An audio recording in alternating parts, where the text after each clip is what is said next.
Welcome back to our channel. So today in this video we are going to discuss about how to create parallax photo animation in CapCut. So without wasting much of our time, let's get straight into the video. So if you want to create parallax photo animation in CapCut, so all you gotta do is simply go to CapCut. Once you're in your CapCut, you need to layer your elements from a single photo, background, subject, foreground as a separate PNG.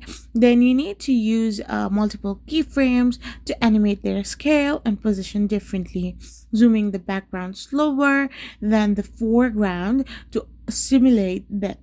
For simpler effects, you can use CapCut's built-in 3D zoom effect or combine keyframe animation with background removal and layering for a more cinematic, multi-layered 3D scene from one image. So if you gotta do this, then you will be able to create parallax photo animations in CapCut. I hope you found this video helpful, so don't forget to hit that subscribe button and do give us a thumbs up. We will be back again with more informative videos.